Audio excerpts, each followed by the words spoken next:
আসসালামু আলাইকুম guys, welcome to another blog. সবাইকে ঈদ মোবারক জানাইতেছি। এখন মনে হয় রাত 12টা 3 বাজে গেছে গা। আমি মাত্র মুখের খাওয়া দাওয়া করে আসলাম বাহির থেকে, মানে বাজি টাজি ফুলে আসলাম মাত্র, তাই ব্লগ ইন্টু দিয়েছি। দেন সকালে দেখা হইব, মাংস কাটা হইব, সবাই সকালে দেখা করবেন। সবাইকে ঈদ মুবারক, ঈদ মুবারক, ঈদ মুবারক। তাই সকাল সকালে এটা মনে করেন রেডি হয়ে গেছি। এই যে মাই দিস ইজ ঈদ লুক। সকাল সকাল রেডি হয়ে গেছি। আর সবাই মনে করেন আজকে ঈদের দিন, সবাই এখন নাস্তা দেবো। আমাদের এইদিকে 8:30টার সময় মনে করেন ঈদের জামাত। এখন বাজতেছে হলো 8টা বেজে গেছে। আমি সবাই চলে যাবো, আর দেখা হবে ঈদগাঁও মাঠে। সবাই সাথে থাকবেন। আসসালামু আলাইকুম ভাই। মনে করেন নামাজ পড়ে আসলাম, অন্য বাসায় রেখেছি।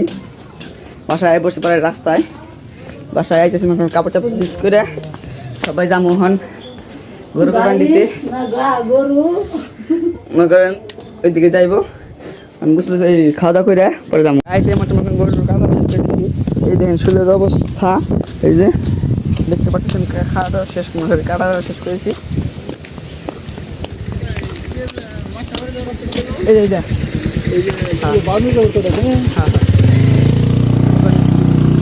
কাটাকুটা শেষ, সুদের অবস্থা।